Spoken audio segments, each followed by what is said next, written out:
Captain Shubman Gill opener Yashasvi Jaiswal సెంచరీలతో విధ్వంసం సృష్టించడంతో England టూర్ను team India ఘనంగా ప్రారంభించింది. వీరికి తోడు రిషబ్ పంత్ హాఫ్ సెంచరీతో ఊచకోత కోశాడు. దీంతో యువ జట్టుతో కూడిన భారత జట్టు ఇంగ్లాండ్లో ఎలా ఆడుతుందోనన్న ఆందోళనకు చెక్ పెడుతూ తొలి రోజే మన కుర్రాళ్ళు ఆధిపత్యం చెలాయించారు. ఇంగ్లాండ్ బౌలర్లను ఓ ఆట ఆడుకున్నారు. మన కుర్రాళ్ళ నైపుణ్యం ముందు ఇంగ్లీష్ బౌలర్లు తేలిపోయారు.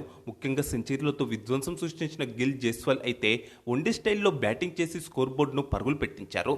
నాలుగో స్థానంలో అద్భుతంగా బ్యాటింగ్ చేసిన గిల్ విరాట్ కోహ్లీ స్థానానికి తానే సరైన ప్రత్యామ్నాయమని నిరూపించుకున్నాడు. అలాగే ఇంగ్లాండ్ గడ్డపై తన రికార్డు బాగాలేదని విమర్శించిన వారికి కూడా స్ట్రాంగ్ రీప్లై ఇచ్చాడు. అంతేకాకుండా బ్యాటింగ్లో కెప్టెన్ ఇన్నింగ్స్తో జట్టును ముందుండి నడిపిస్తున్నాడు. ఇక రిషబ్ పంత్ తన trade mark షాట్లతో అలరించాడు.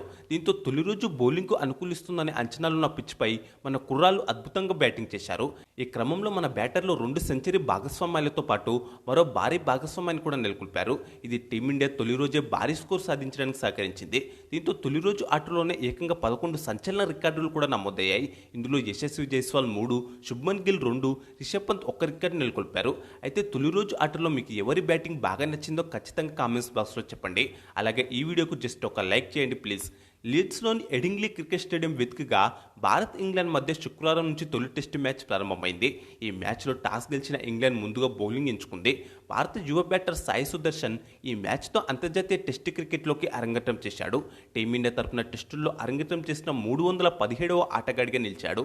Sai సుదర్శన్కు Cheteshwar Pujara test cap ఇచ్చాడు. కాగా గతంలో కూడా భారత్ తరఫున రాహుల్ ద్రావిడ్, సౌరవ్ గంగూలీ, విరాట్ కోహ్లీ, ముకుంద్, ప్రవీణ్ కుమార్ కూడా జూన్ 20వ తేదీనే టెస్టు అరంగేట్రం చేయడం గమనార్హం. చాలా రోజుల తర్వాత కరుణ్ నాయర్, శార్దుల్ ఠాగూర్ కూడా భారత జట్టులోకి రీఎంట్రీ ఇచ్చారు.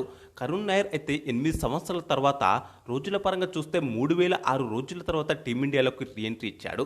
శార్దుల్ ఠాకూర్ విషయానికి వస్తే 540 రోజుల తర్వాత రీఎంట్రీ ఇచ్చాడు.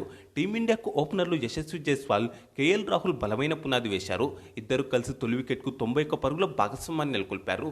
జైస్వాల్ ఇన్నింగ్స్ను ధాటిగా ప్రారంభించగా మధ్యలో కాస్త నిదానంగా ఆడాడు. హాఫ్ సెంచరీ పూర్తయిన అనంతరం మళ్లీ గేర్ మార్చాడు. రాహుల్ మాత్రం ఇన్నింగ్స్ను నిదానంగా ప్రారంభించాడు.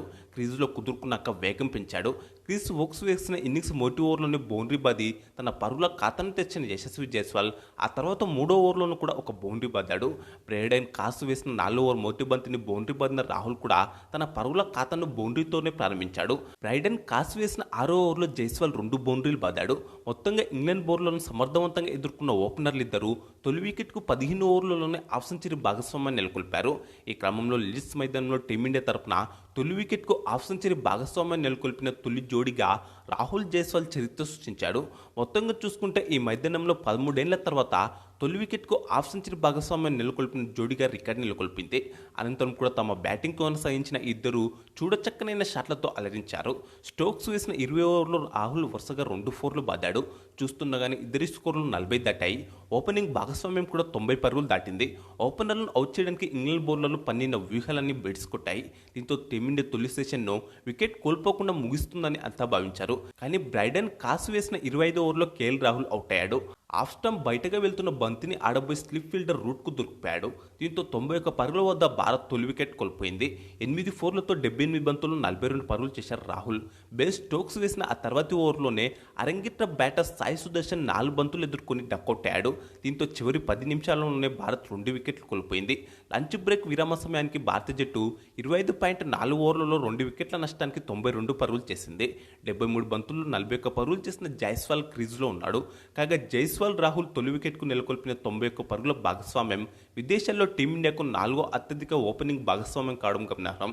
ఇక లంచ్ అనంతరం ప్రారంభమైన సెకండ్ సెషన్లో ఓపెనర్ యశస్వి జైస్వాల్, కెప్టెన్ శుభ్మన్ గిల్ కలిసి ఇంగ్లాండ్ బౌలర్లను ఓ ఆట ఆడుకున్నారు. ఇద్దరు కలిసి వన్డే స్టైల్లో బ్యాటింగ్ చేసి పరుగుల వరద పారించారు. గిల్ అయితే ఆరంభం నుంచే ఎలాంటి ఒత్తిడి లేకుండా ధాటిగా బ్యాటింగ్ చేశాడు. క్రిస్ వోక్స్ వేసిన 32 ఓవర్లో గిల్ ఏకంగా 3 ఫోర్లు బాదాడు. ఆ తర్వాత యశస్వి జైస్వాల్ 96 బంతుల్లో హాఫ్ సెంచరీని పూర్తి చేసుకున్నాడు. అప్పటికి జైస్వాల్ 8 ఫోర్లు బాదాడు. హాఫ్ సెంచరీ తర్వాత జైస్వాల్ గేర్ మార్చాడు. బజ్బాల్ బ్యాటింగ్ చేసే ఇంగ్లాండ్పై తన జైస్వాల్ బ్యాటింగ్తో విచ్చుకుపడ్డాడు. ఈ క్రమంలోనే క్రిస్ వోక్స్ వేసిన 38 ఓవర్లో 3 ఫోర్లు బద్దడంతో పాటు ఓ సింగిల్ తీయడంతో మొత్తం 13 పరుగులు వచ్చాయి.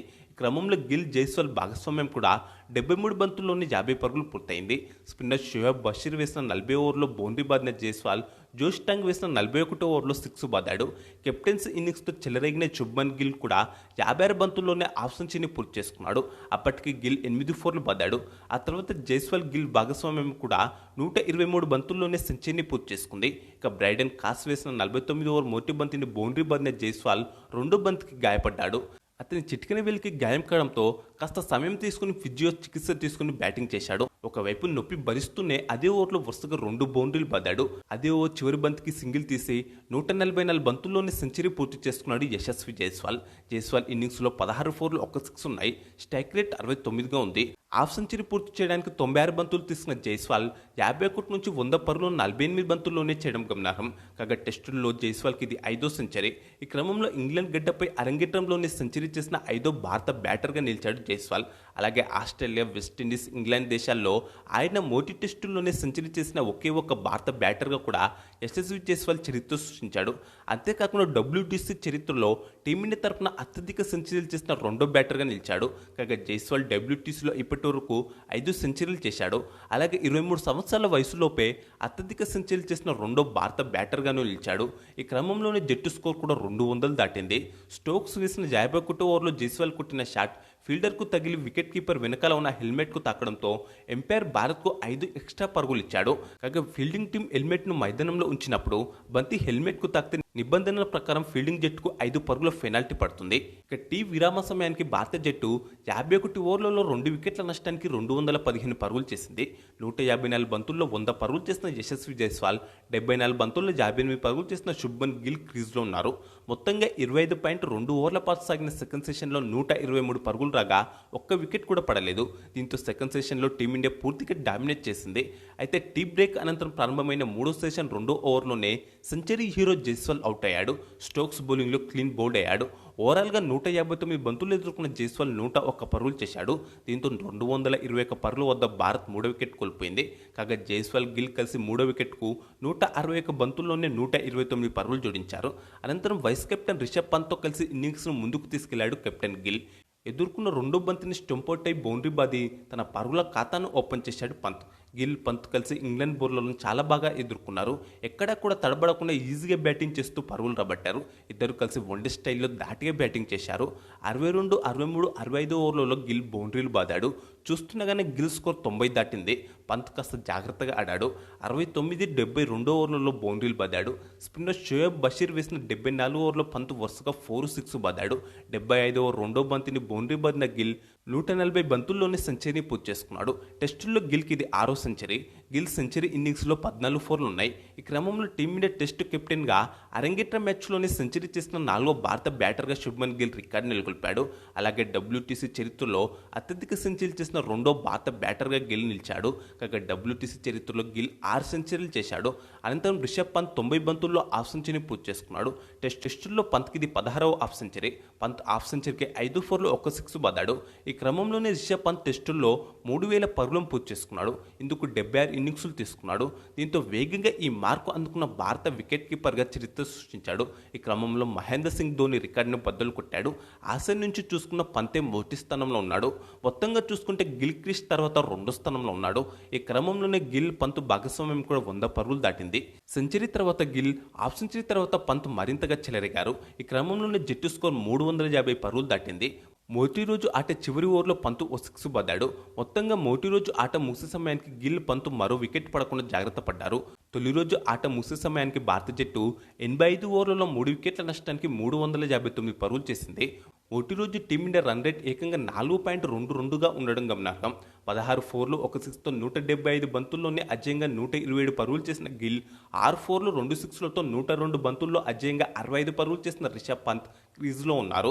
తొలి రోజు ఆట ముగిసే సమయానికి వీరిద్దరూ 4 వికెట్కు అజయంగా 138 పరుగులు జోడించారు. వీరిద్దరూ క్రీజ్లో ఉండడానికి తోడు కరుణ్ నాయర్, రవీంద్ర జడేజా, శార్దుల్ ఠాకూర్ వరకు ఇంకా బ్యాటింగ్ ఉండడంతో తొలి ఇన్నింగ్స్లో టీమిండియా భారీ స్కోర్ సాధించే అవకాశాలున్నాయి. ఇంగ్లాండ్ బౌలర్లలో captain Stokes 2, Brydon cos 1 wicket తీశారు. అయితే 34 ఓవర్ల పాటు సాగిన మూడో సెషన్లో 144 పరుగులు రాగా ఒకే ఒక వికెట్ పడింది. దీంతో మూడో సెషన్లోనూ భారత జట్టే ఆధిపత్యం చెలాయించింది. కాగా తొలి రోజు ఆటలో భారత బ్యాటర్లు యశస్వి జైస్వాల్, శుభ్మన్ గిల్ సెంచరీలు సాధించిన సంగతి తెలిసిందే. విదేశాల్లో తొలి రోజే ఇద్దరు భారత బ్యాటర్లు సెంచరీలు చేయడం ఇది మూడోసారి. 2001లో సచిన్ టెండూల్కర్, వీరేంద్ర సెహ్వాగ్, 2017లో శిఖర్ ధవన్, చేతేశ్వర్ పుజారా కూడా ఇలాగే సెంచరీలు చేశారు. అలాగే విదేశాల్లో తొలి రోజు టీమిండియా సాధించిన మూడో అత్యధిక స్కోర్ ఇదే కావడం గమనార్హం. ఇక ఈ వీడియోకు ఒక లైక్, కామెంట్, షేర్ చేసి మన ఛానల్ను తప్పకుండా సబ్స్క్రైబ్ చేసుకోండి.